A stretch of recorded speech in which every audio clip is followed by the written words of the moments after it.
order. All rise.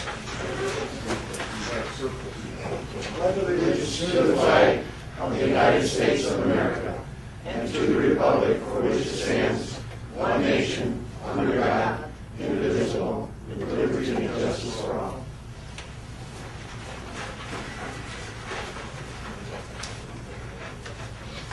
Let's bow our heads. Father in heaven, we humbly ask that you be with us today and guide us in our deliberations. We ask that you watch over our employees and elected officials and their loved ones and keep them safe from harm and illness. Thank you for the many blessings you bestowed upon us. All this we ask in the name of our Lord and Savior, Jesus Christ. Amen. Mr. Bergson? Here. Mr. Hilliard? Here. Mr. Kolchak? Here. Mr. Marshall? Here. Mr. Schmidt? Here. Mr. Schaefer? Here. Mr. Waitman? Absent. Mr. Wakener sent me an email this morning saying that he was not going to be able to make the meeting today. He had a business trip out of town and got in really late early this morning. Okay, moving on, approval of the meeting agenda. Motion to approve. I'll second that. We have a motion and a second by Mr. Schaefer. Discussion. All in favor, say aye. Aye. Opposed? Motion carries. Consent agenda.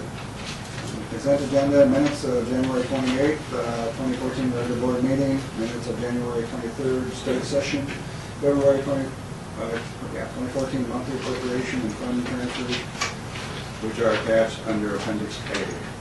Motion to approve the consent agenda. There's a motion. I'll second. We have a second by Mr. Schmidt. Discussion? Roll call, please. Mr. Bergstrom? Yes. Mr. Hilliard? Yes. Mr. Kolchak? Yes. Mr. Marshall? Yes. Mr. Schmidt? Yes. Mr. Schaefer? Yes.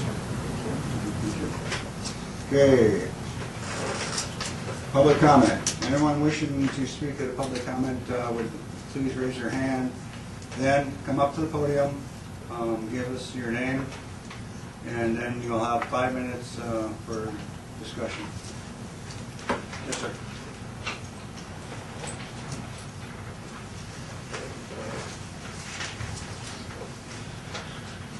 Yes, good morning. Mark Solon from the Road Commission, just here to give you an update on things as far as the Road Commission goes.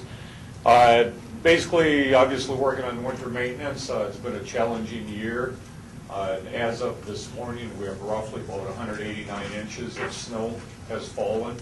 Unfortunately, we've got a long ways to go this winter. The record for like the last 62 years was back in 2008, 2009, when they basically had about 191 inches. So, unfortunately, it looks like we're going to be smashing the record, which we really don't want as far as the Road Commission because of the budget implications. So we are definitely working on cleaning up after last evening's storm. We had roughly another 5 inches. As far as the budget goes, unfortunately with winter maintenance, we've used roughly about 130% of our county winter maintenance budget, because when a budget was established, it was based on like the last few years, and going from like 130 inches of snow to almost 190 so far, definitely has a major impact. So we have utilized all of our budget plus some, and we still have winter to go. I just looked at the numbers yesterday, and we've used roughly about $249,000 in our county winter maintenance budget than was estimated. So, we will be definitely making some major adjustments in the spring for the non-winter work. So, and I gave you a copy of the letter that we received from our accountant, Ron Wolford. Basically, he just did a review of our first three months of our current budget. And as far as, his review, and that was obviously as of January 21st, things were looking good. Basically, he indicated right in the letter the Road Commission was doing a good thing as far as the financial records go. But like I said, unfortunately, as far as the winter goes, since he prepared, did his review, starting in January, we've had, January, February, all the major snowfall. So, like I said, we will make adjustments in the springtime.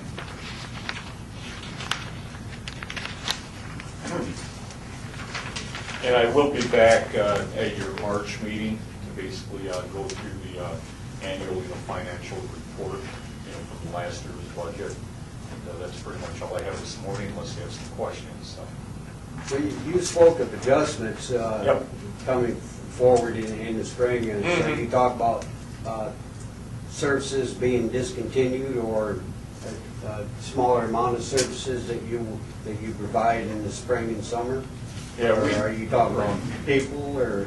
Well, we need to take a look at the full, the full situation at the Road Commission, because obviously, like I said, to date, if we use roughly almost 250,000 over what was estimated before, it will impact, possibly some of the, non-winter services, but we'll look at, the full picture, so.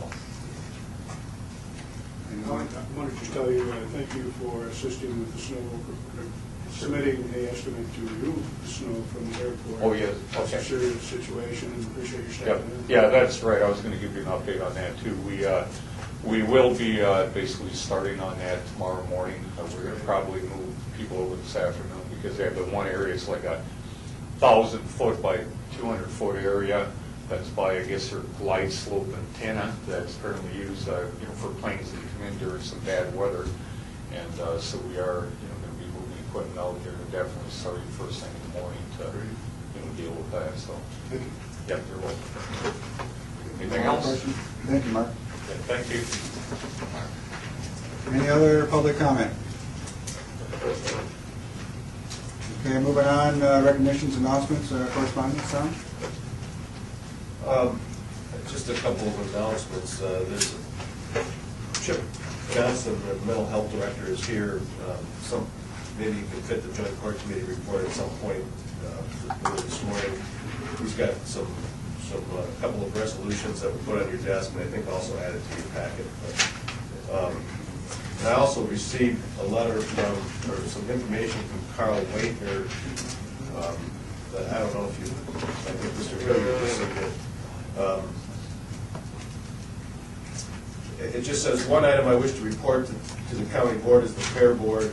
First, in the interest of keeping our word regarding transparency and accounting and financial responsibility, you'll be happy to hear that the second annual audit balanced to the cent. This is the fair board audit. A lot of hard work and dedication led to that outcome. Second, the fairgrounds will be hosting an off-season event this coming weekend on Saturday. A vintage snowmobile race will take place on the freshly built and groomed racetrack. I think that was in the paper yesterday or Saturday, I can't remember. All of which was done with volunteer labor. This could lead to more events, as the buzz surrounding the event is quite positive, and he's got a copy of the ad. And I'll get this information, I'll email this to, I just printed this morning. Talks about the vintage snowmobile race. That's great, because in the Ways and Means Committee, we requested that they start looking at other opportunities to generate revenue, and obviously they're doing it, so and I commend them for putting on this event. Hopefully I get a good turnout. We also got a email this morning or yesterday from Robert Benberto at the Little River Band. He says, hope all is well today. Our council recently had a meeting with AES in regards to the County Commissioner's strategic plan, as a meeting with stakeholders in the discussion, the concept of the Ogama Council Speaker having a standing monthly meeting with a couple of county commissioners, and yourself came up again. LRBOI and the county this monthly meeting. We used to have monthly meetings. I think Mr.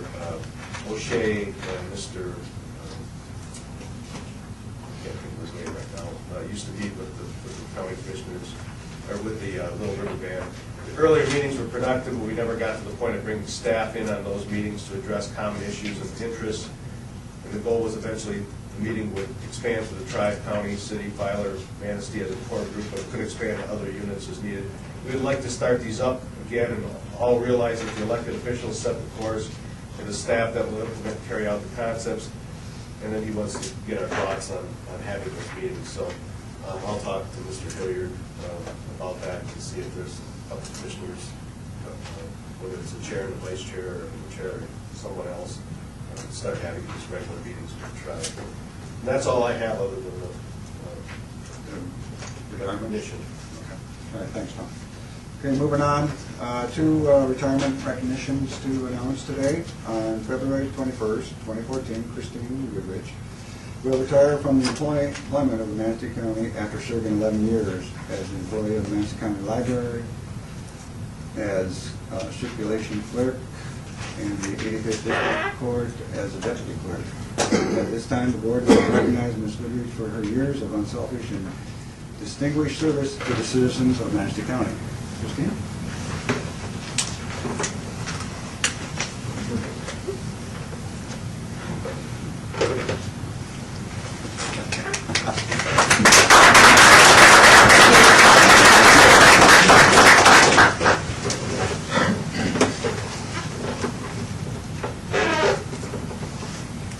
Okay, moving on, one more retirement recognition. On February 27th, 2014, Pat Beach will retire from employment with the 19th Judicial Circuit Court Family Division after serving 27 and a half years as a juvenile probation officer from 9/2/86 to 2/27/14. At this time, the board will recognize Ms. Beach for her years of unselfish and distinguished service to the citizens of Manistee County. Is Pat in there? No? Okay. We'll get that, we're going to do that. I have a question on that. I noticed that there's going to be a sort of little party for Christine, and there's going to be a little party for Pat too. Is I that- haven't heard anything yet, but Tom, do you know anything about I that? thought I had received some notice on that. I think I've received any. Yeah, I'd be interested to know. It's usually the employees of those offices that try to get something started. Okay, so it's not a general invitation. Okay. treasurer's report. We don't have anything this morning. Wow. I doubt that. Are you still ill? What have you been doing? Okay. Nothing, apparently. Okay, moving on. At 9:15, we have Neil Asante. It's about 1 minute to that. Would you like to start now? Sure. Okay. Neil Asante will talk to the board. Neil Asante is the Community Corrections Director.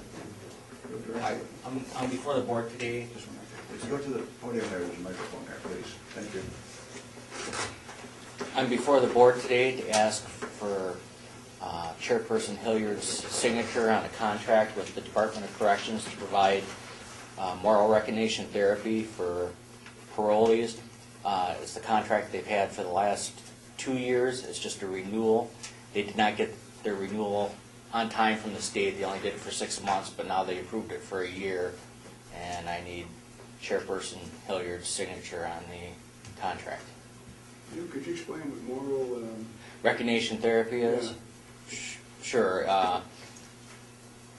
It goes back, right now, it's the Department of Corrections, they're using, it's a 12-step program that works on goals and cognitive thinking. Basically, it's trying to allow offenders to think before they act, or get them work on impulsive behavior, since that's like a major concern, and it's pretty effective. Again, it's the only scientific reports have been done. I got copies of that. It's about 30 pages long that they've actually done studies, 10-year studies.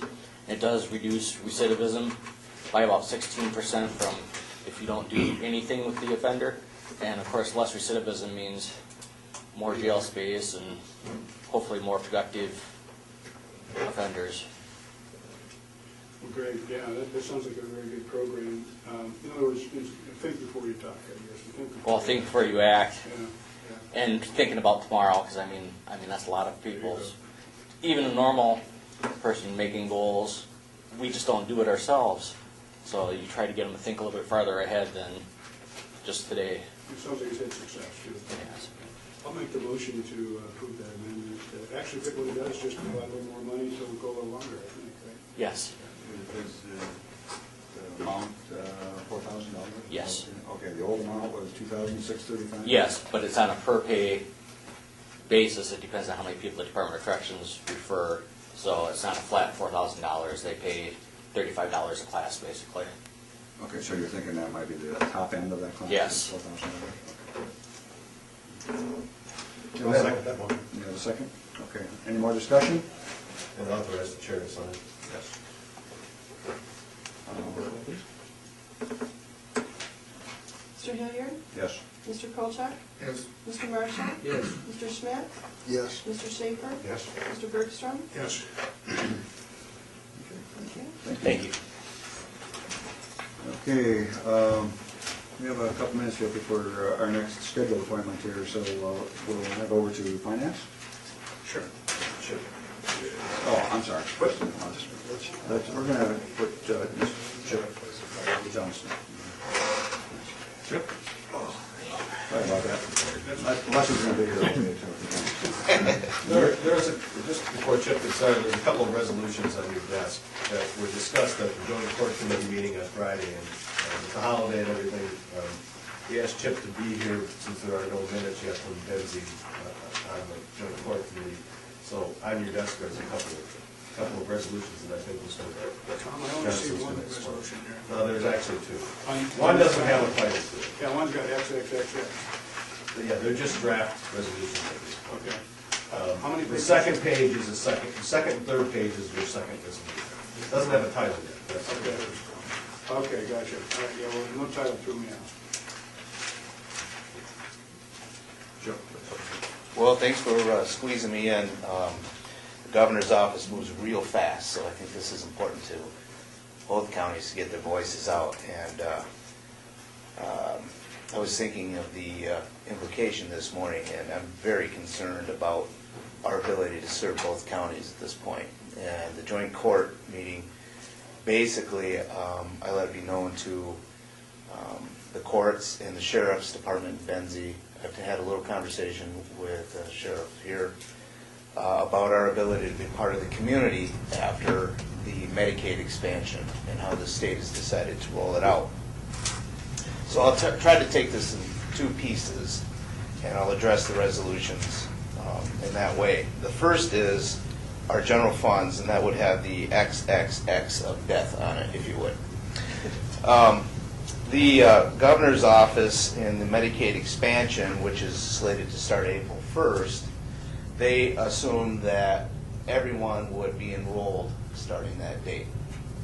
Well, first off, that's not possible. The Department of Human Services, which has to enroll people in Medicaid, hasn't even ramped up for it yet, nor does it have the staff capabilities to take on approximately 5,000 people that will qualify in between our two counties.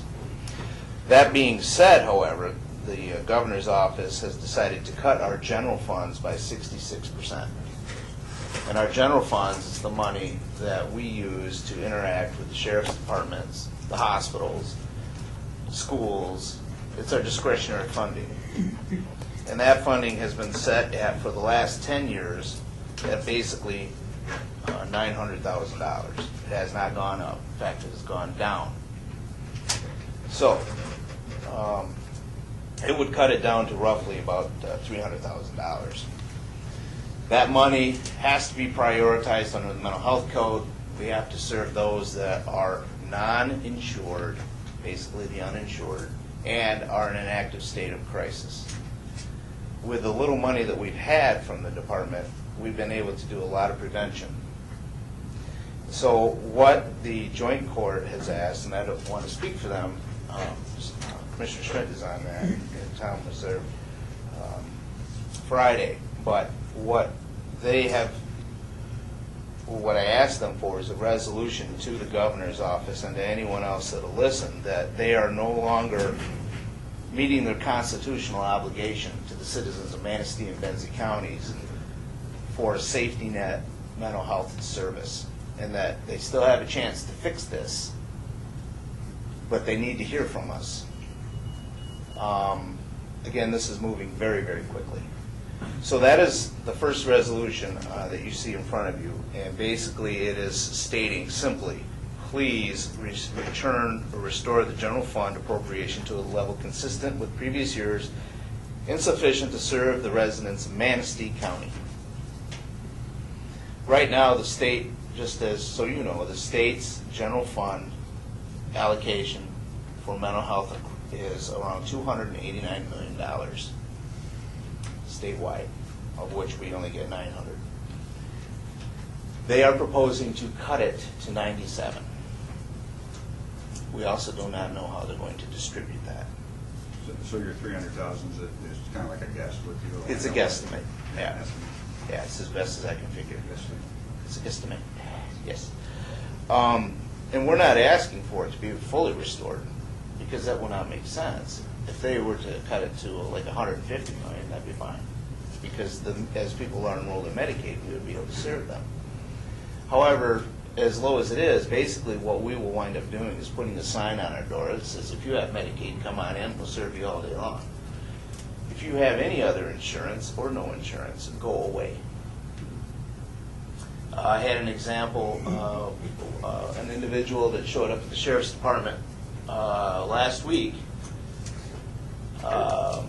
uninsured, believed that the Sheriff's Department was after his property, et cetera, which is fairly common thought process out there with our population anyway.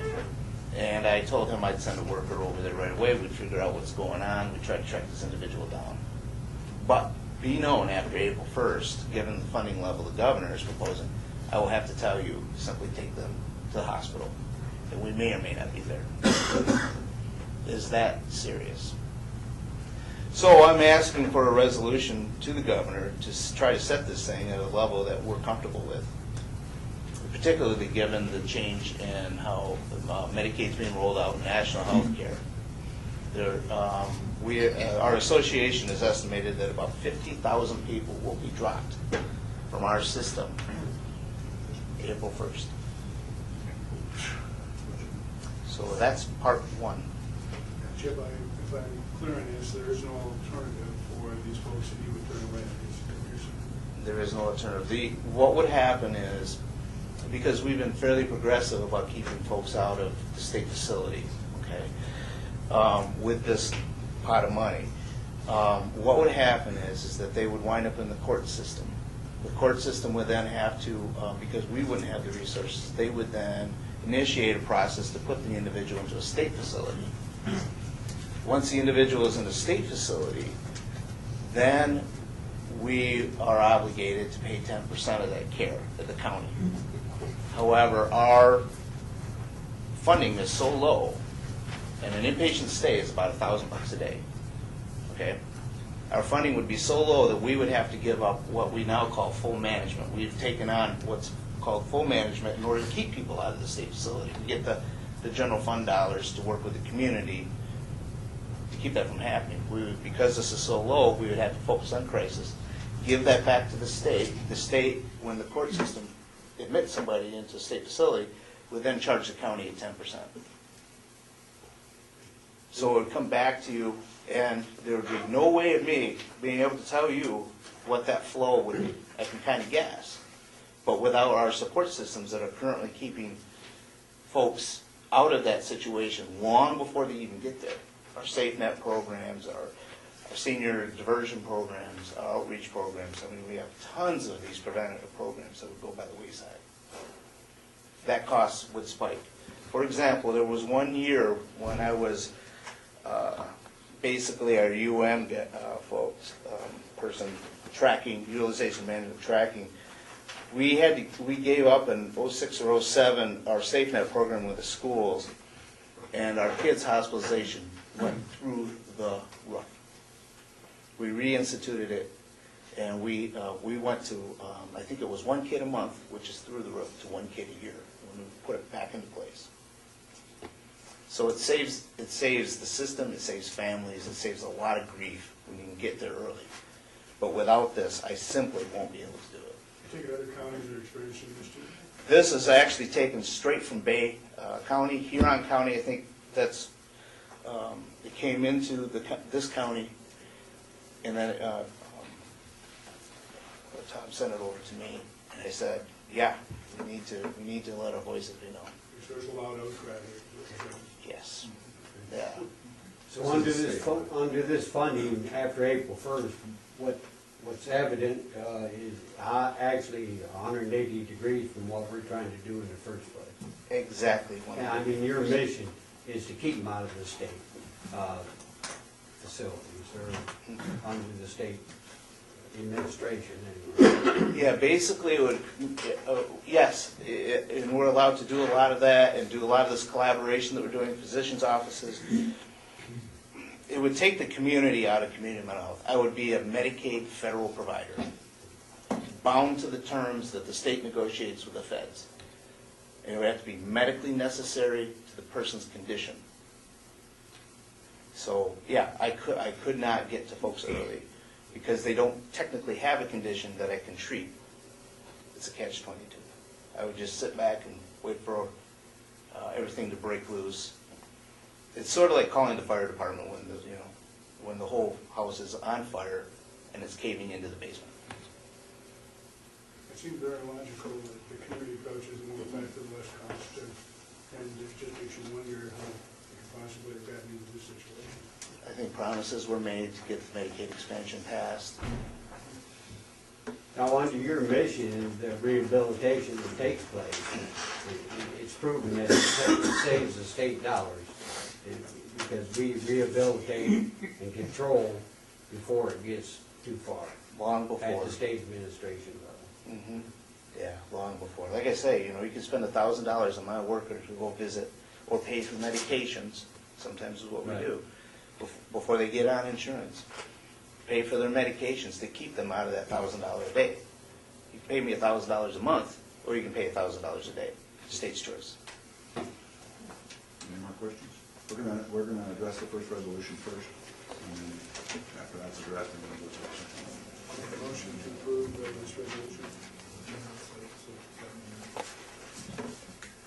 Did you second it, Jim? Okay. Now we gotta decide who we're gonna send the resolution to. Well, Chip has given me, what Yeah, I would suggest we send it to the governor's office, our state representative, our state senator, and the Michigan Association of Counties, and then Chip has also given me a mental health organization. The department. The actual, They're the ones that I are mean, the talking. other people didn't know we talked about that in joint court. well, that's true. We said we wanted it in the motion. Yeah, if you look at the other motion at the very end, there's a good list on there. I would recommend that. You're gonna amend We'll the motion? add that into this resolution, just so you know. Well, That's if he amends his motion to that, we will, yes. I would amend it. Is there a second amendment? Okay. Any more discussion? Mr. Kolchak? Yes. Mr. Marshall? Yes. Mr. Schmidt? Yes. Mr. Schaefer? Yes.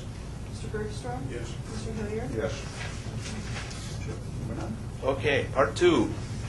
Back in 2007, no, actually, scratch that, back in 2000, getting my dates all confused, the state of Michigan was in financial troubles. They got caught by the feds, kind of washing federal dollars and using the state money under what's called an upper payment limit law with the federal government, wherein a community that feels that it has access problems to for Medicaid recipients can use local dollars to draw down more Medicaid. Well, the state got its hands slapped because it was taking Medicaid money, giving it to local governmental providers, who in turn turned it back to the state. They called it state money, and they sent it up and drew down more Medicaid money. So when they got caught, there was created a huge Medicaid hole. So our association stepped up in 2000 and said we would use local dollars. Well, here's the problem. We no longer have the ability to generate local revenue. That's billing third-party insurances, et cetera. So, sometime around 2004, 2005, the counties stepped up and helped out CMH, us, and are paying us, and on top of the other prior issue, an additional $250,000, about $253,000. We are under this law that's in here, Section 428, required to send that up to the state. It goes up to the state, gets thrown into the pot of money, and then is allocated back to us at a lesser amount. So we get back local money that I can do anything the county wishes me to do. We have to send up, and we get back Medicaid money, which I can't do anything with because I don't have enough general fund money to match the Medicaid money on a ratio. Government has to, for every nickel I spend, I have to, it has to be proportional. Well, I don't have enough nickels to spend the 95 cents. So I wind up every year sending Medicaid back. How much are you sending back? Last year it was $169,000, because I don't have the general funds to make. So, we're setting up money that we currently have the jail worker through, okay, which is a great program. You talk to the sheriffs about that. They love that program. Keeps peace in the county jails. Up and getting Medicaid back with lots of strings and regulations. And so what this resolution is proposing is eliminating that section, particularly given the fact that the governor is going to cut our general funds, and letting us as a community decide what to do with that. That's the gist of this. Basically, you, state of Michigan, and the total pot of money in the state of Michigan is about $25 million that they get from counties. This is, to me, as a citizen of Benzie County, and prior to that, a citizen of Manistee County, a tax, if you will, that was sort of snuck through. Again, this is statewide too? This is statewide. There are literally community mental health boards that are no longer have the reserves, no longer, and do not have the support that you all have given my CMH. And so they are literally in a position where they cannot pay this. And when you cannot pay this, what they then do is come and take your general funds, which we just talked about, that we won't have. How much do you normally send up to the state package? It's $253,000, $250,000. $250,000. And how much do you normally get back from the state? $250,000. So we lose about $3,000. And then you're always sending 100 and some back that you're unable to spend. Right. But if we're able to eliminate that, I retain the $253,000 locally from the counties. Then I can pay the sheriff's department. I can do these court evaluations. Right now, we work with the court system because they're federalizing everything. That's the key. If we can keep that here, I can continue to be the community partner that I am. If I'm That's what this resolution that's is. basically what this says. Just tell them that, leave us alone. Leave us alone. Fill your own hole. Don't ask the counties to fill your mistakes. Is there any drawback on that as to if we do that? Is there something that might be detrimental? The state would then have to figure out what to do with the hole. Okay. Okay, let's say it's eliminated. They'd have to cough up the $25 million. They'll probably take it from our state revenue sharing because they're fully funded. They might. Or they might take it out of Detroit pension bailout. That's another resolution later.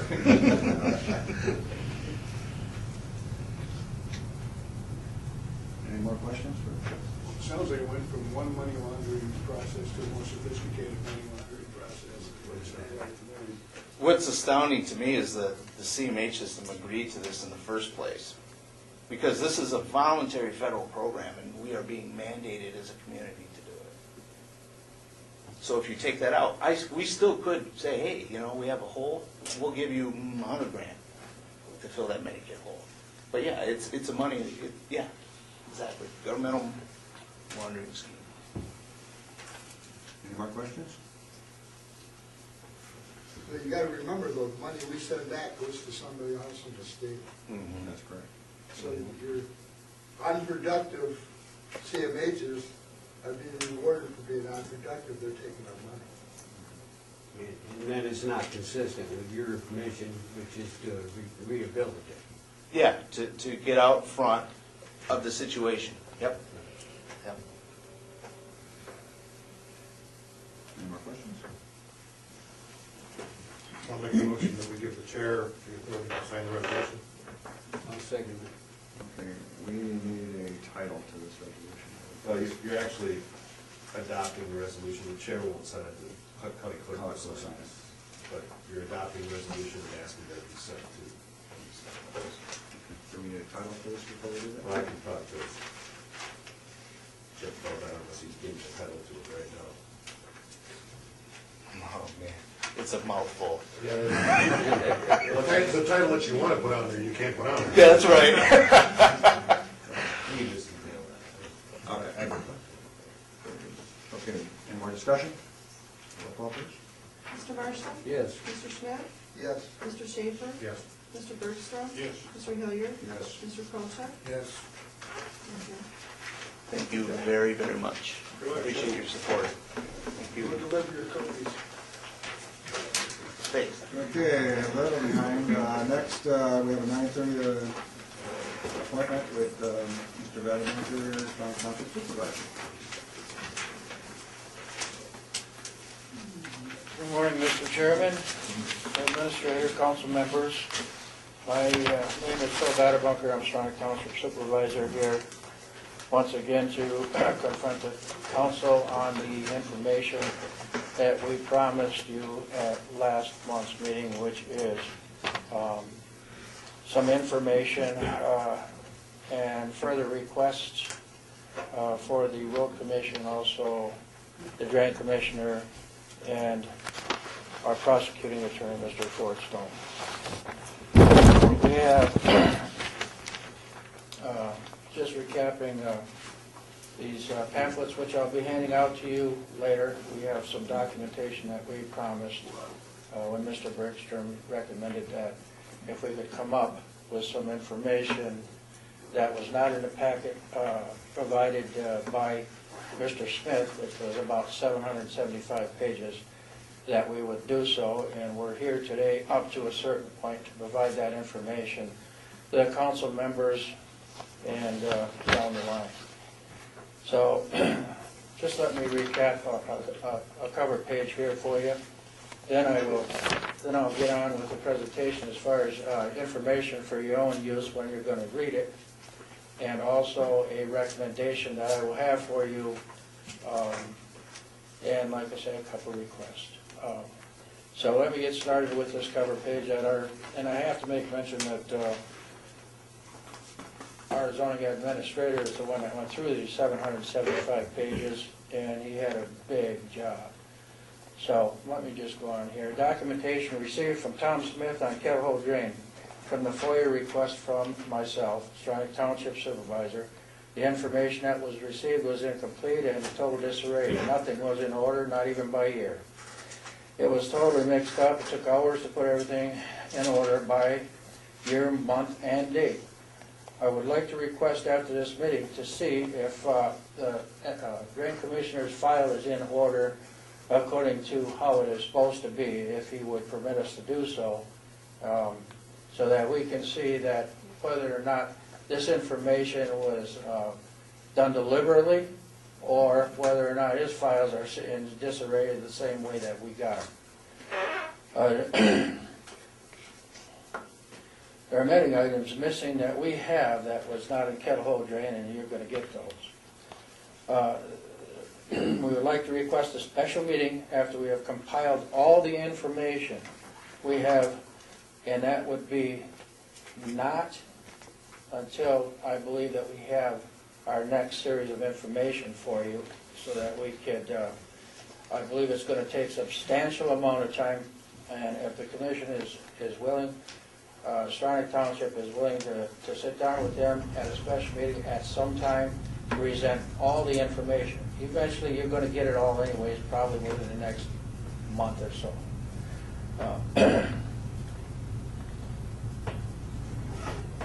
We'd also like to request some Freedom of Information Act information from both Mark, if he's still here.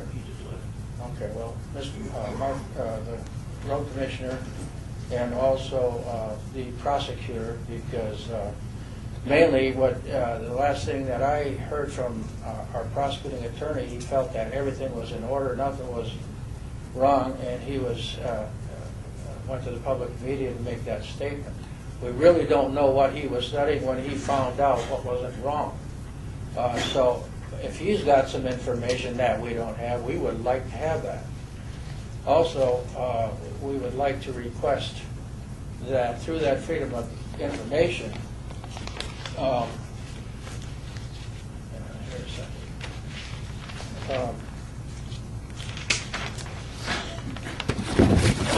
would like to have that information at no charge, because we feel that it will do, according to statute, substantial public gain. And that's one of the things that where we can get our freedom of information without charge. Also in your packet, you'll see that we would like to know if it has to be a charge, if it would exceed $60.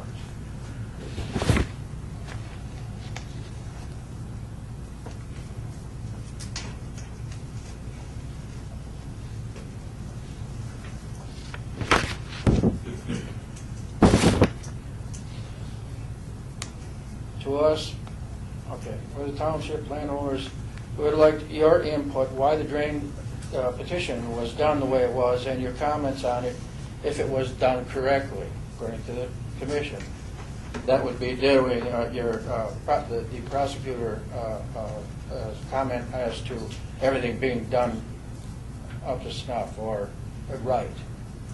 Again, we don't have any information. We don't know what he was looking at. We don't know anything as to what information was put to him, or if even a meeting between the commissioners and Mr. Stone even existed. We have no documentation of that meeting. All we have is word of mouth that somebody talked to someone. We would like to have that information and what was said and how it was said in writing. Excuse me, you understand that the Freedom of Information Act only allows you to ask for documents which exist and cannot be created. Yes. So if there's no document that exists, Then we would like that in writing, that there is no document that which exists. the FOIA would have to indicate. That if there's no document that exists, then we're getting just an opinion. Yeah. This shows that MDOT wanted to rid themselves of a lease. This is where the Kettle Hole drain began way back when, in 1986 or something. The lease was the only one like it in the state of Michigan. So what they want to do is they want to get out from underneath the lease, and then they go to the County Road Commission and they try to find out how to get this done as quickly as possible. And so Jerry Peterson from the County Road Commission and Mark Di Benedetto, the County Drain Commissioner, wanted this district. Peterson surely did not have enough problems in the Kettle Hole area to warrant the Drain Commissioner. He's on record saying that. His own statements state that Kettle Hole was not a real problem. Mark Di Benedetto was the pusher of this district. So, along with that freedom of information and the rest of the information that we have, we're going to present the information up through October, I believe, of 2010. I have packets to hand out to everyone, and you can read it at your own leisure. And we would like to set up and be put on the agenda, Mr. Kaminsky, for next month, at which time we feel that we'll be able to hand you what we feel are statutory violations in the creation of the Kettle Hole drain. And you'd be able to go over that stuff and use your own discretion as to whether or not you wish to share that information. I'm sure you will with the attorney that you have chosen to retain for a certain amount of money. So we will be giving you the rest of the pertinent information because it does take time to put it in order. It takes time for us, without going through our attorney in the preliminary steps, to be able to give to you what we feel are definitive violations of the drain code and statute. So, recap, and that's about all I got except for handouts, I believe. Before you hand them out, is there any questions for Mr. President? Just what I'm hearing is that you have to have a fully assembled your list of concerns yet. So when that's done, then we want to set up a special meeting. Exactly. That's exactly how it's been. I would like to do it. I've got a couple things that was coming out here. FOIA request, the road commission FOIA request has to be directed to that board. Yes. And if they want to charge, I mean, we can't tell them they're going to charge. That's up to them whether or not they want to charge them or not. Right. Okay.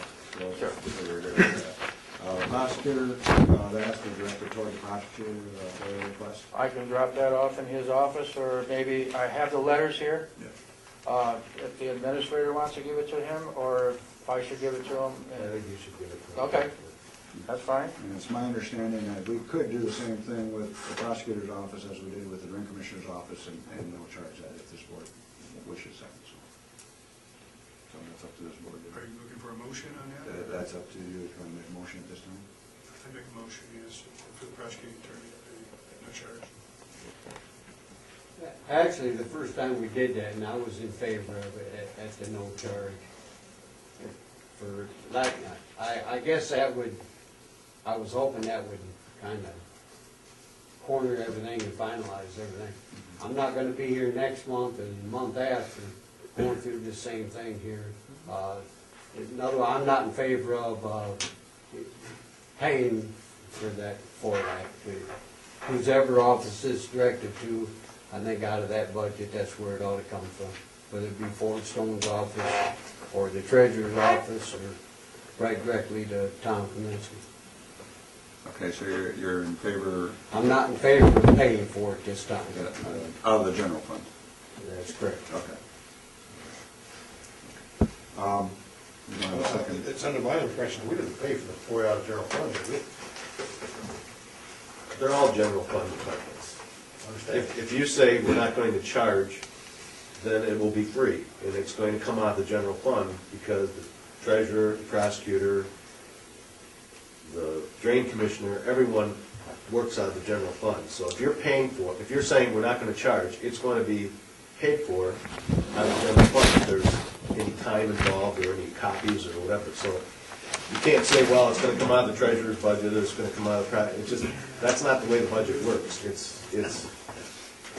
It's either you charge or you don't. Was there an invoice generated by the drain commissioner that was presented to the county to pay for the FOIA that went to the town jail? And like I explained at the last meeting, there is no real, other than the drain commissioner's time and some copies that do not come out of the drain commissioner's budget, there is no cost to provide that information, other than the time. We're paying the drain commissioner already, you're paying me, you're paying Russ, you're paying, so either you charge or you don't. That's really your decision. Okay. We have a motion, we do not have a second at this time. What would the motion read?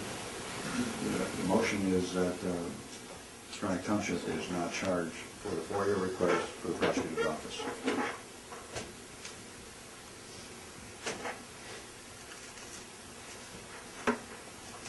No motion, it goes on. So we cannot, we don't have to charge you. Okay. I'll make sure that these requests get to the proper people. I see we have a county commissioner here, maybe she can accept that letter afterward and present it to the road commissioner. The Freedom of Information Act. If you're willing to do that, or I can get it to them. I'll hand out these handouts for you people, and feel free to go over them as you wish. It has to do with the information that we've been able to come up with.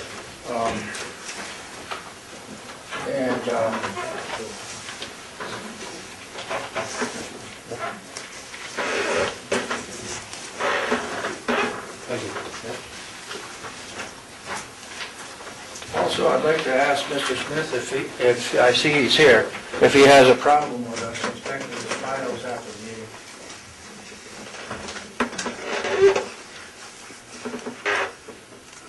No, Pardon? no, So you're willing to do I that? give them to you like I had them. So what you're saying is they're probably not in any better order in your file? They're not anybody order. Okay. 770 some of them we went through. I've been trying to put them into the computer in order, but I haven't been able to get it done yet. Okay. Thank you very much for your time. Thank you, sir. Okay, moving on. We have 10 o'clock appointment, but we're about 10 minutes early. You want the finance report? Yes, please. Okay. We do hereby submit our claimants from January 14, 2014 through February 5, 2014. Total claimed and allowed as of February 18, 2014 is $361,061.67. I'll make a motion to accept the claims in the amount of $361,061.67 and the same to be placed on file. I'll second. Okay, we have a motion, we have a second. Any more discussion? Roll call, please. Mr. Schmidt? Yes. Mr. Schaefer? Yes. Mr. Bergstrom? Yes. Mr. Hilliard? Yes. Mr. Kolchak? Yes. Mr. Marshall? Yes. You want to continue the ways and means then? I can do that, yeah. Let's see. Okay, the first meeting you have, actually, the report was made at the previous month's meeting. And I don't know how we managed to do that, Tom, but somehow we did not approve the minutes. Of You the just didn't approve the report, Yeah. which you probably should approve. You did make, the motion that's within in the minutes, you did approve that $5,000 to the library. The minutes weren't completed because the meeting was held on Monday and your board meeting was on Tuesday. Oh, okay, that explains it. Very good. And Jill, the county clerk, brought that to our attention, that normally when you complete a committee report, you say, we'll make a motion to accept the committee report. And so that's really all you need to do. With the December 16th one? Yeah. Okay. And I will entertain a motion. I'll make a motion to accept the report of the Ways and Means Committee meeting held on Monday, December 16, 2013. I support it. Okay, a motion and support, discussion. All in favor, say aye. Aye. Opposed?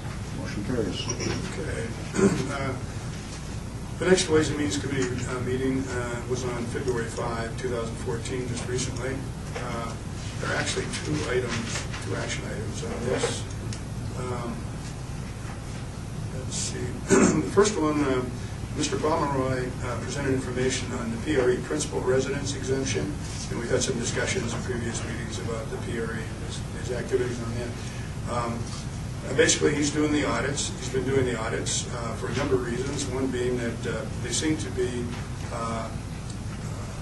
doing a better job than what the state was doing, and also it's not as lengthy a process as it's been when the state was doing it. So there's benefits to our citizens as well as benefits to the county, too.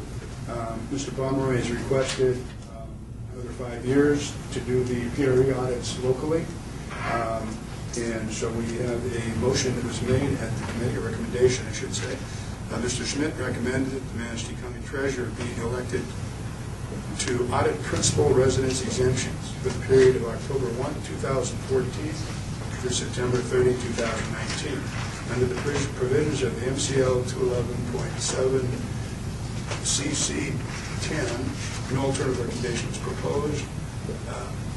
I would make a recommendation to approve having Mr.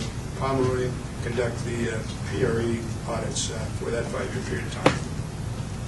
Do we have a motion, do we have a second? Second. Okay. Any more discussion? I had one question on the General Property Tax Act, talks about the 1 1/4 interest. Can you explain that situation again to us, or that process, please? Well, the interest is different for the principal residence exemption than it is for your regular delinquent taxes. But if you are found, if you're denied your principal residence exemption and you've been getting that, then you're charged 1 1/4% per month since the time those taxes were due.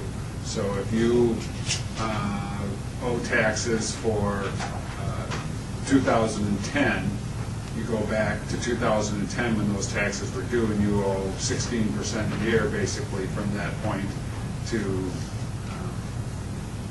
now on those taxes. And then once we deny you, you have 60 days to pay those without incurring any additional interest. And if you don't pay those taxes within that 60 days, then additional interest starts adding on. Any more questions? Roll call, please. Mr. Schaefer? Yes. Mr. Bergstrom? Yes. Mr. Hilliard? Yes. Mr. Kolchak? Yes. Mr. Marshall? Yes. Mr. Schmidt? Yes. The other action item discussed at that Ways and Means Committee meeting was a request by Mr. Carson, and I don't believe he's with us today. It was basically to extend the U.S. Forest Service grant received to start an aquatic invasive species program. He discussed this several times before. It's a combination of a power washer to wash off any invasive species, and then also it's an extensive education program too. And he talked about all the people that Kristen Sheffield has spoke with, and also she goes into the classrooms too and talks with local science teachers about this. So apparently it's been a pretty good program, to the point where the U.S. Forest Service is offering additional funds to extend this program. Mr. Trolchek recommended approval of the Aquatic Invasive Species Program Grant Modification Agreement, and to authorize the county board chair to sign the agreement. No alternative recommendation was proposed, and I'll go ahead and make the motion to approve the Aquatic Invasive Species Program Grant Modification.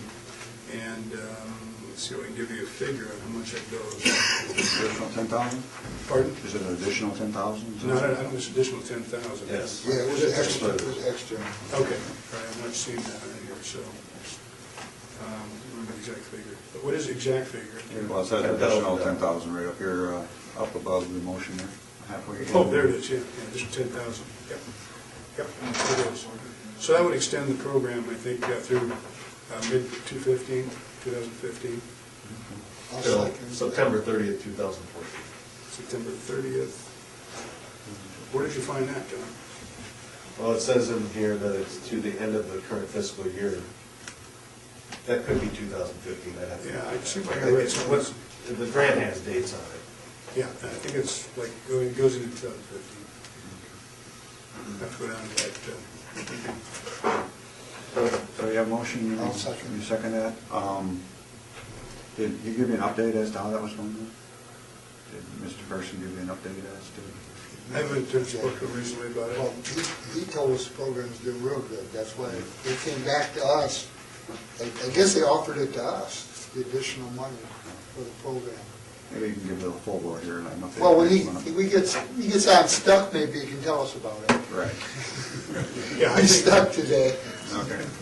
actually, he did say he would make a full report. I think he's going to bring in the person that was hired to do that too, Yeah. and have her make a presentation on what's going on. Yeah, he did say the program's going very well, and part of the reason for the extension, additional funds, is the program seems to be making a difference. Any more Actually, the questions? amount of the grant is $9,370, and it's through 12/31/15. Yeah, there you go. Thanks for looking at that. Okay. So no questions? No, that's it. Okay, roll call please. Mr. Bergstrom? Yes. Mr. Hilliard? Yes. Mr. Krolchek? Yes. Mr. Marshall? Yes. Mr. Smith? Yes. Mr. Schaefer? Yes. Thank you.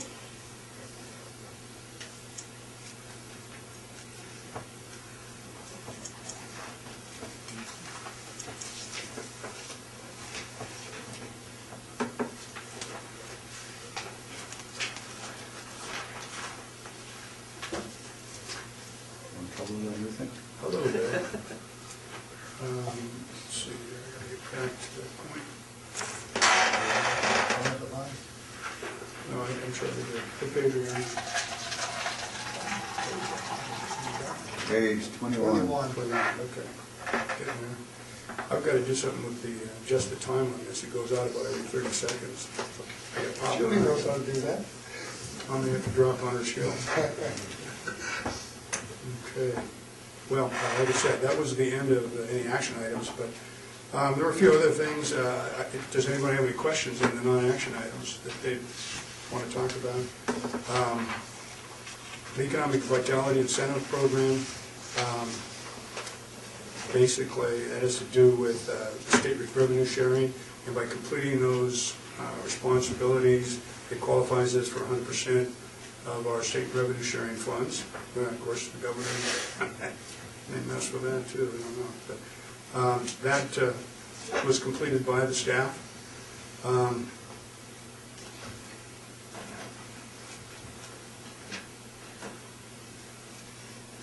We also have a report from Mr. Hammaker regarding the library.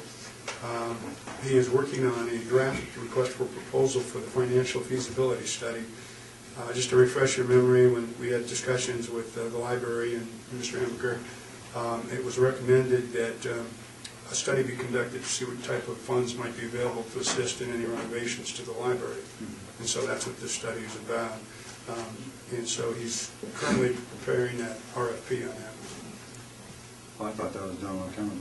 No, well, he may have it done by now. I was gonna say, where did they come up with the $700,000 or $800,000 it was going to take to? Well, that was an analysis of the work needed to be done and what the cost estimates were. And so now the next step really is to find revenues to pay for that. So that's the purpose of that study, is to identify other revenue sources. That's what you approved, Right. at the December 16th meeting, that you approved a little while ago.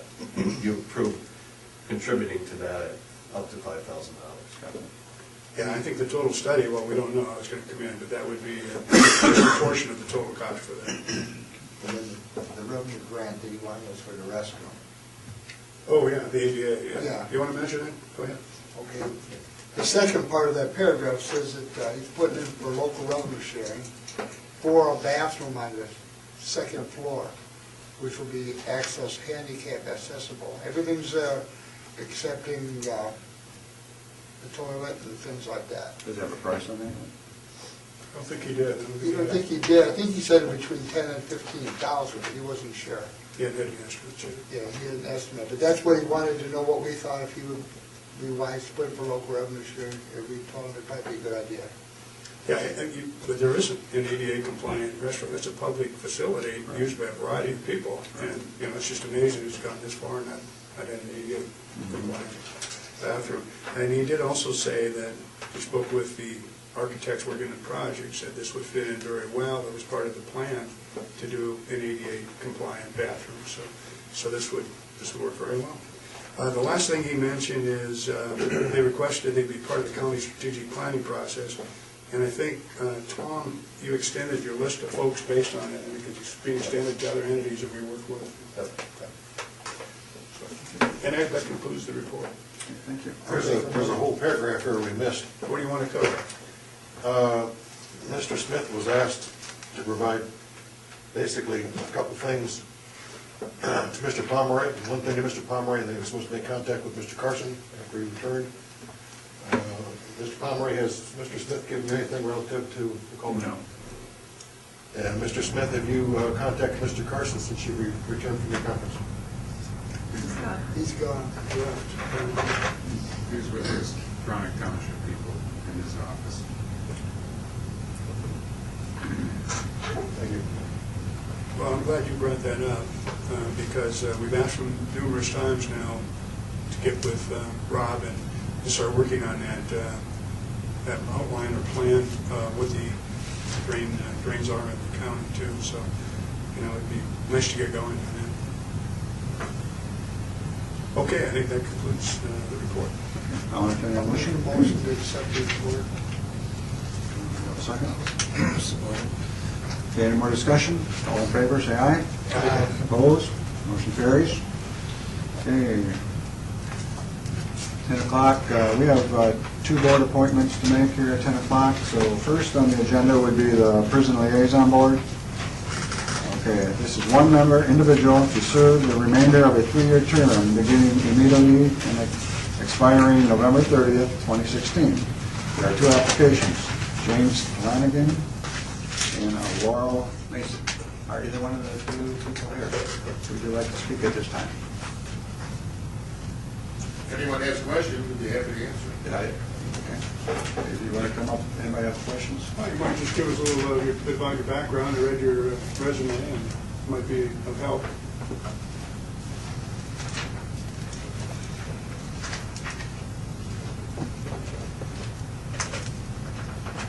Well, I was born on a farm.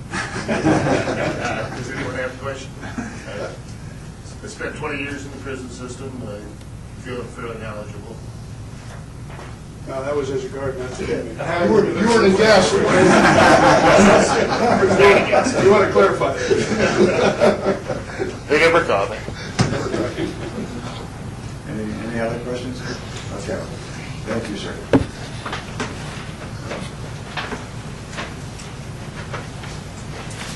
I just wrote a letter this morning and sent it to Mr. Hilliard because I didn't think I would get here because of the snow, but I did, so I'll just read what I've written to him. I want to thank you for considering my application. I'm a retired registered nurse, and I have a concern about the physical and mental health of all citizens, including those incarcerated in our prisons. For the last 2 years, I've been working part-time for Westbrook Recovery, who's headquartered in Grand Rapids and services northern Michigan. Westbrook provides service and support for those dealing with the disease of addiction. The challenges in and to the penal system are numerous and increasingly complex, as outlined in a February 17th, that's yesterday, article in the Traverse City Record-Eagle concerning the ramifications of smuggled cell phones into jails and prisons. I'm interested in the dynamics of prison culture, and I'm concerned about the violence reportedly occurring in prisons. I really have had no contact with prisons before. I'm just really interested in this area of our community, and I was astounded to find out that there's many people in Arcadia, where I live, that didn't even know Manistee County had a prison. So I appreciate your consideration, and thank you.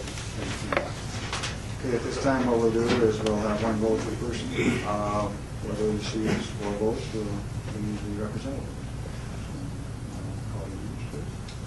Mr. Hilliard? Ms. Mason? Mr. Krolchak? What did you say? What did you say? Ms. Mason. Mason. Oh. Yes, I also move for Laurel Mason. Mr. Marshall? Laurel Mason.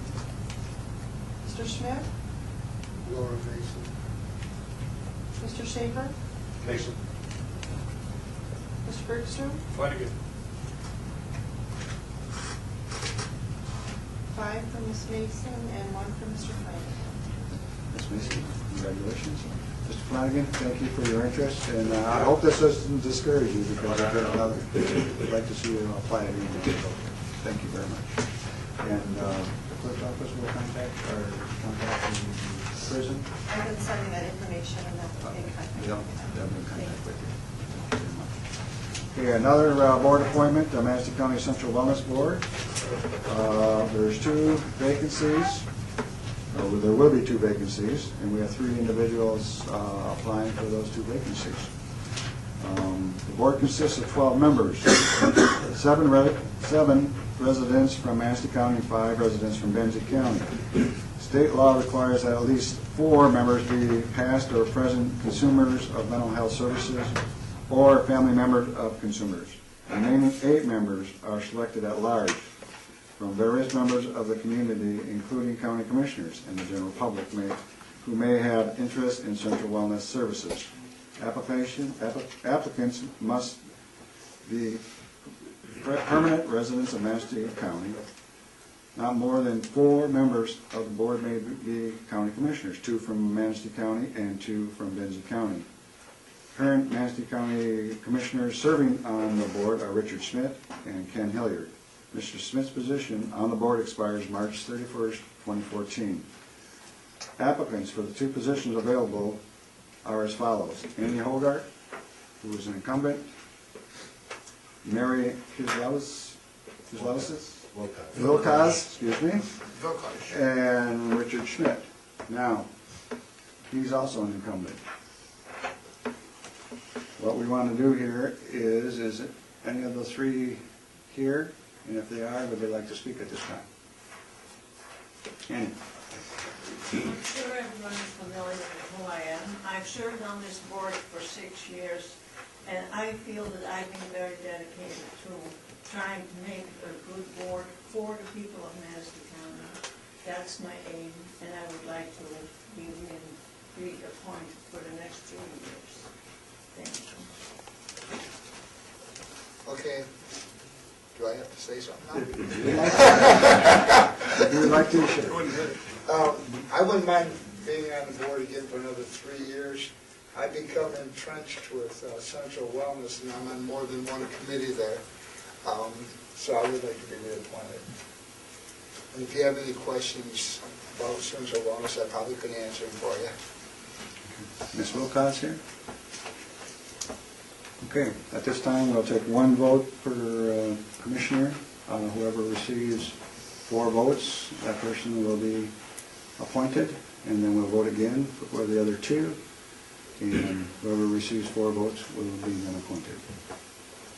Is that clear? Any questions? Mr. Kolchak? Mr. Schmidt, I think. Mr. Marshall? Mr. Smith? Mr. Schmidt? Can I just abstain at this point? Okay, I got a vote then, okay. Mr. Schaefer? Mr. Schmidt? Mr. Bergstrom? Mr. Schmidt? Mr. Hilliard? And Mr. Schmidt. Geez, you won. Congratulations. Wow. Congratulations, Richard. Okay, with 2 members left, we'll vote again. Whoever receives 4 votes will be appointed. Mr. Marshall? Mary Kay Wilcox. Mr. Schmidt? Andy Hogarth. Mr. Schaefer? Andy Hogarth. Mr. Bergstrom? Eddie Hogarth. Mr. Hilliard? Wilcox. Mr. Kolchak? What is this the last vote here? You're on the last vote, yes. Do we have someone already is in, aren't they? No, we No, don't. we got 3 to We 2. don't, yeah? You're gonna let me do it. In that case, Ellen, would you tell me just about where she lives? Is she in my district or yours?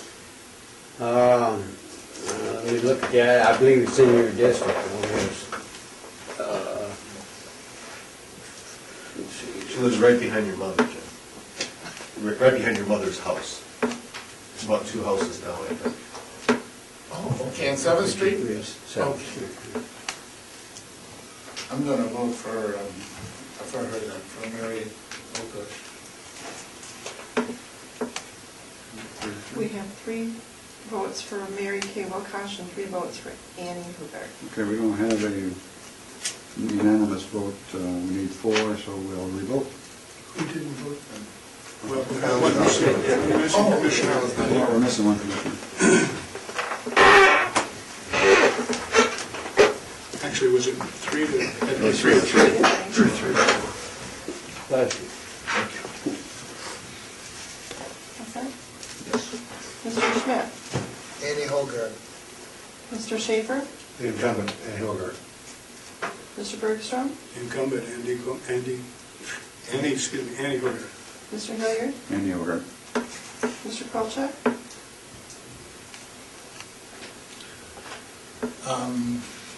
Andy Hogarth. Mr. Marshall? Annie Hogarth. 6 to 0. Ms. Hogarth is really appointed. Thank you. I appreciate it. Congratulations. Thank you. What do you get now, 3 months or 4 months? At least I still have my driver. There we go. Okay, guys, moving on. 10:15, Richard Strebe. Mr. Strebe? You should have before you, I believe in your packet, a resolution. This is called a resolution of intent. What it's doing is it's part of the application process that we submit to MDOT annually. This is stating your intent to provide public transportation services for Manistee County for the next fiscal year. This is fiscal year 15. Other than that, it's, there again, it's part of a huge package that we have to put together for MDOT. But this is one part of it that's required. This is a yearly package, correct? This is yearly, done yearly? Yes, this is an annual application. This is for our state and federal funding. Any questions? No questions, I'll entertain a motion. I'll make a motion to approve that resolution. I'll second. Okay, we have a motion and a second for the resolution. Any questions, discussion? We're looking for a yes or no, correct? That's correct. No, the only thing I would say is we appreciate your service and we surely appreciate the service that it provides.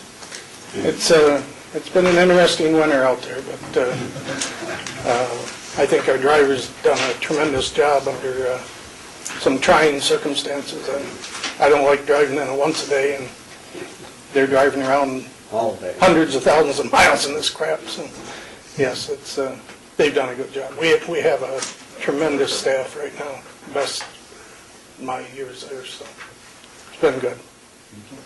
Basically, this resolution allows you to receive state funds. It allows us to continue with the application process for state and federal funding. Yes. Which would be most state funds. Less than last year. Unfortunately, we're in that cycle where it's going down every year. The federal funding provides, at least we don't know really for next year, but this year it's 16% of our budget. The state funding is approximately 36%. But there again, those are both going down. It's what's on here actually for next year. We're looking at, I could almost read this. 316,000 federal, 717 state. The state funding is by far the biggest part of our budget. Unfortunately, that's also the part that's dropping the fastest. And it's such a big part of our budget, we have no way to make it up. As it drops, we can double fares, it's still not going to make up for what we're losing on that end. So it's a problem that if it doesn't get straightened out in the next few years, it's going to be a problem for every system in the state. The CTF, the Comprehensive Transportation Fund, where our state funding comes out of, has actually been stagnant for the last 6 or 7 years. There's been no additional money put in. So of course, as everything else goes up, you're getting a smaller percentage actually of your eligible expenses. So it hurts bad. How many different funding levels is there? You just mentioned the CHF. The CTF? Yeah. And how many different kind of funding levels is there? It's actually split up two ways. The urban systems get a smaller percentage of their eligible expenses, and then all the rural systems get the same percentage. So we're, percentage-wise, we're equal to Cadillac, Traverse City, everybody else. There's, I think, 6 or 7 systems in the state that are listed as urban, Detroit, Lansing, Grand Rapids. And they actually get a smaller percentage. Of course, it's a lot more money, but Is the fare box going up, holding its own, or our fare box is going up. Going up? It's going up last 6-7 years. It's gone up substantially every year, but still it's going up because we're taking more passengers. Yeah. But like I say, there's no way, we can't make up the drop in the state and federal funding. It's impossible. If we're going to charge $10 a ride, I guess, but then you have nobody riding, so. Yeah, but it's, and the resolution here indicates 500,000 from the fare box. That's a pretty good chunk of change. Yes, and it's, I think when I started it was 140,000 or something, so it's tripled in 20 years, but our ridership is tremendous. We were close to 140,000 last year. This year, I think we'll probably hit that or very close. So, Well, it speaks well for the service. Obviously, it's going in the right direction on that. I mean, we're seeing a lot of state and federal cuts, so it's nothing new. We're hearing that a lot. well, and we've seen this day coming for a while, so we've sort of planned on it. We've had surpluses the last few years, built-in surpluses. We knew because we knew these days were coming when it was going to be thin. And we can make it for a few years like this. We're dipping into our fund equity, but at some point, if something doesn't change, you can't do that anymore. So, Any more discussion? Any more questions? Okay, we have a motion and a second to approve resolution of interest to apply for financial assistance for fiscal year 2015 under Act of the Public Act of 1951 as amended. Roll call, please. Mr. Schaefer? Yes. Mr. Bergstrom? Yes. Mr. Hilliard? Yes. Mr. Kolchak? Yes. Mr. Marshall? Yes. Mr. Schmidt? Yes. Thank you. Okay.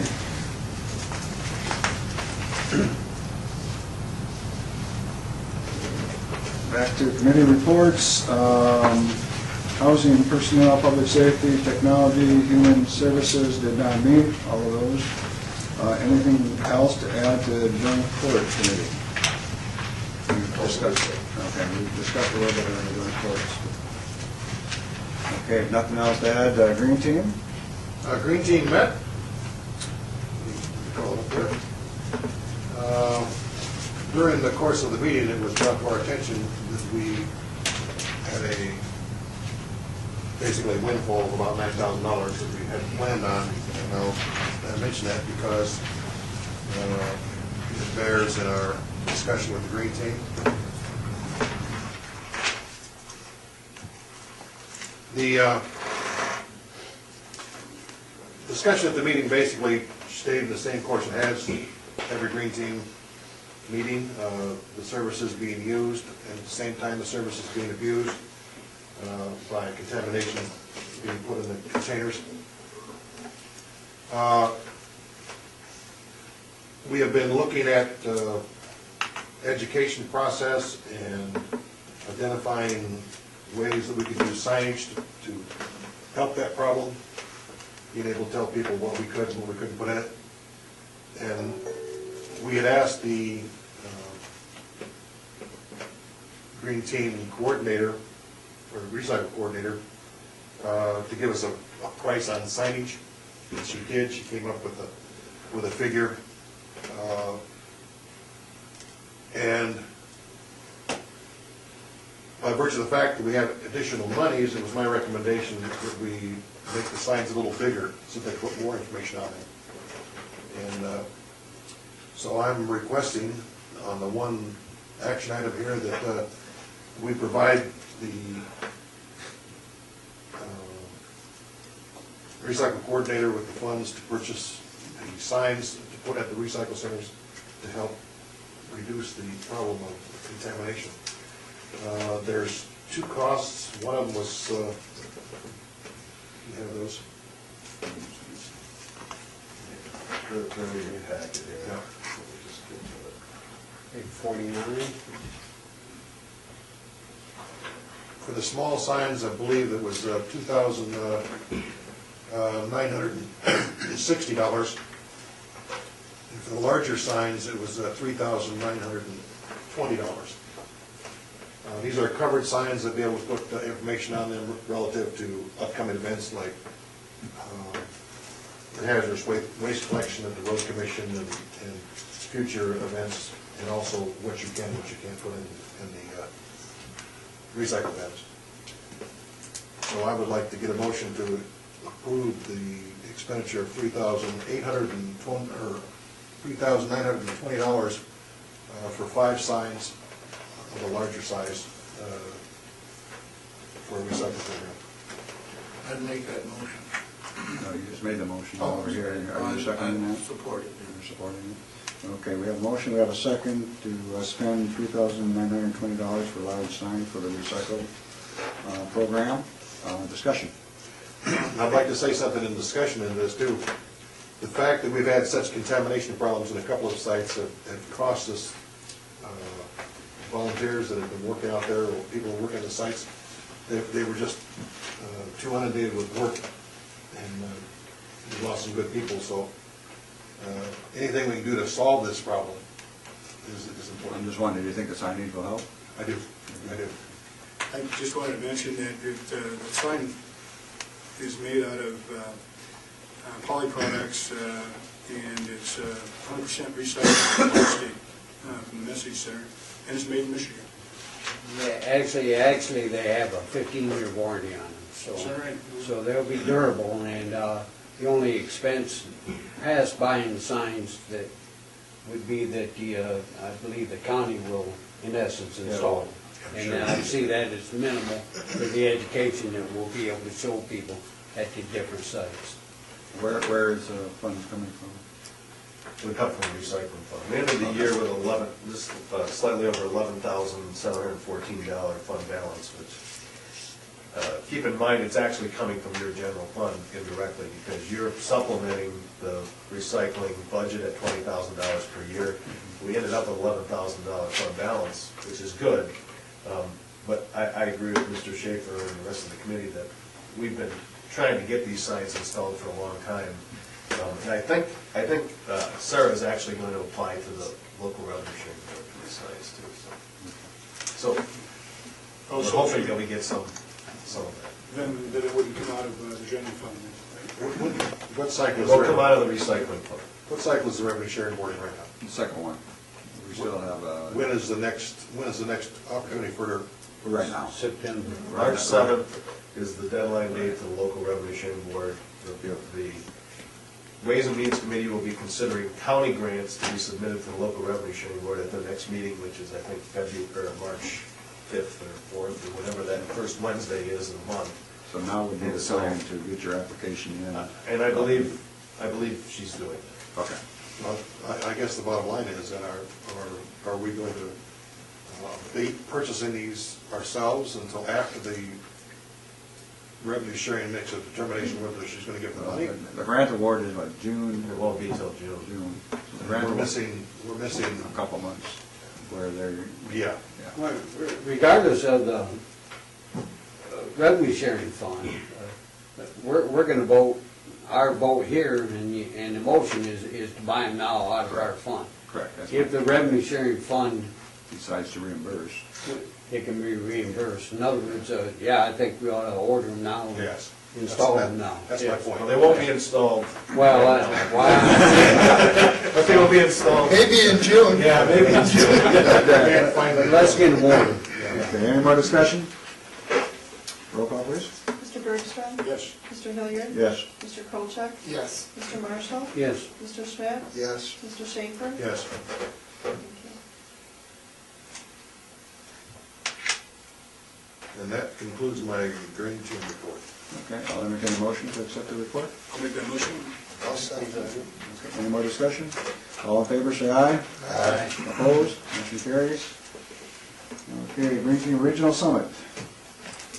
Okay, we did meet, and we decided. Sure we didn't meet, Jim? We did meet. We did meet, Yeah. yeah. And we decided the one thing, that if we could possibly get a yes to it, that we would ask the casino, again, if we could do that. It was, as we all know, it was certainly a good situation, I thought, with the 2 rooms and everything else. The other thing that we discussed was the possibility of Dennis Crosson again, but we just kind of tabled that. We weren't sure whether we would even agree, or maybe we could come up with someone else too. So There was also some discussion about having the individual commissioners introduce the people who were giving the presentations. And give an update on their Give an district. update on their district. So we have a couple options, we just haven't solidified what's going on there. we're probably still going to be very close to what it usually is. September. Is that what it usually is? It's September 18th at 8 o'clock in the morning. Listen to that. Okay, other than that, that was a good meeting. I'll entertain a motion to accept the. You do have a Action. action item. I'll make a motion to schedule the 11th Annual Regional Summit Meeting at the Little River Casino Resort to be held on September 18th from 8 a.m. to 2:30 p.m. I'll second that. The only thing I have to say is that I'm quite sure we would give a yes on this, but we still really haven't asked. Yeah, you haven't asked Carl's not here, but. Well, let's formally make a formal request. I think we should check. Yes, they said they would be honored to have us back. And Yeah. So the casino is available to us. Yeah, she already checked that out, so. Any more discussion? Mr. Hilliard? Yes. Mr. Kolchak? Yes. Mr. Marshall? Yes. Mr. Schmidt? Yes. Mr. Schaefer? Yes. Mr. Bergstrom? Yes. Anything else, Mr. Kolchak? Nope, that'll work. Okay, I'll entertain a motion then for, I'll make a motion to accept the report from the Regional Summit Committee. support. Support. Okay. Any more discussion? All in favor, say aye. Aye. Opposed, motion carries. Okay, moving on. County Controller. Only one item, it's on your agenda, the miscellaneous controller board items. It's a resolution we are proposing be adopted by the board. We received, even though Chip Johnson gave us some bad news this morning, the governor's budget actually includes full funding of state revenue sharing for those of us that are back in the revenue sharing formula with the state of Michigan. And so we are proposing that a resolution be adopted, which you had in your packet, proposing that we send it to our state legislators, Senator Boer, Representative Franz, and the governor, actually, asking that they support the governor's recommendation to fully fund state revenue sharing. As you may or may not know, the counties have given up a lot of state revenue sharing over the last 10 to 12 years in an effort to help with the state budget, and we are happy that the governor is actually including that extra money in this year's budget, kind of keeping the promise that the state made that if we help them out, they'll return state revenue sharing back to us. The total statewide extra state revenue sharing is about $211 million, of which $108,452 goes directly into our general fund. That will mean a lot to our general fund if we are to receive an extra $108,000 next year. Basically, that's been your problem for the last 2 years. It's about a $100,000 problem, and that hopefully will help solve some of that problem. So, we strongly suggest that you adopt this resolution. I don't know if you want to correct it completely or if you want to just. Would you guys like it read? But it's. We've got it. It was in the package. Okay. Very good. I'll entertain a motion then. I'll make the motion to send the resolution to the governor and our representatives, accepting the revenue sharing. Second. Okay, we have a motion, we have a second. Any more discussion? Roll call, please. Mr. Kolchak? Yes. Mr. Marshall? Yes. Mr. Schmidt? Yes. Mr. Schaefer? Yes. Mr. Bergstrom? Yes. Mr. Hilliard? Yes. Got one question. Can't we passed all the hurdles to get a revenue sharing?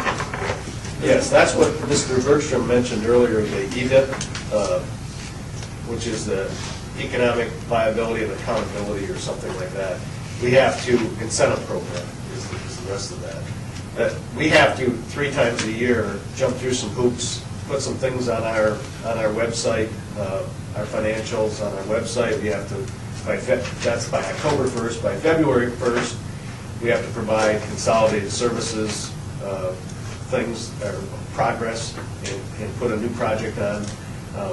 Obviously, we've got a couple of those projects, the sewer issue, the regional economic development, those are consolidated service issues. Even our recycling program is consolidated services. That was done by February 1st. It causes a lot more work for my office and with some help from Russ, but that's part of the hoops we have to jump through to get our state revenue share. There's another one due in June, which deals with what we're doing for unfunded liabilities and retirement. So a lot of the things that special committee talked about will be included in that report when I get that completed in June. And we're already doing some things. Now, what the governor's budget next year will entail, as far as they change those EDIP requirements every year, but yes, the long answer to your question is yes, we are getting all that revenue sharing because we are completing those. Okay, last on the agenda is individual commissioners. Mr. Kolchak? I'm first.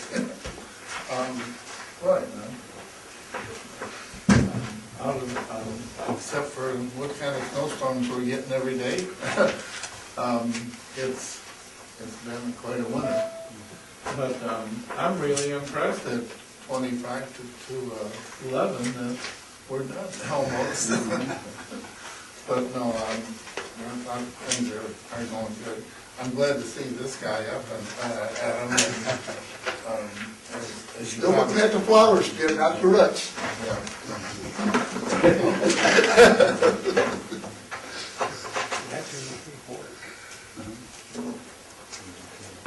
Did we miss one? Maybe, go on, Mr. Smith. Okay, we had a question at the joint court about MAC and their priorities. I did happen to get a list of priorities when I was at my MAC meeting a couple weeks ago. If anyone would like to look what it was on the priorities list, I have it. The question came up of why the mental health was not a mandate for MAC. It may have been to the board, but just not one of the top priorities. And I believe Carl brought that up, but you got to remember with MAC, most of your votes come from your southeast Michigan. And our money actually goes, when we put in this pool, goes around and comes back around and they get all the money back. And they have the votes really to push anything they want. So that's part of, I think, why MAC's the way they are on it. They're being leaned from the southeast part of the state. But anyways, that's just what I've learned from MAC. Other than that, everything's going pretty smooth. I think there's a lot of positive things going on at the county level. The additional potential funds from revenue sharing, the surplus that we had from this year's budget, last year's budget, and going forward, performance of our employees, I think those are all really positive things. We continue to see the problems with state and federal funding, though, and apparently they're not going to go away. So that's it. Thank you. Mr. Shea. I'd just like to say that for all of us, March is going to be a very busy month with the MAC conference and everything else going on, and we'll be seeing a lot of each other. Mr. Marshall. I just appreciate all the volunteers that apply for these different positions. I know it takes, it's a commitment that's really appreciated. Yeah. All right, thank you.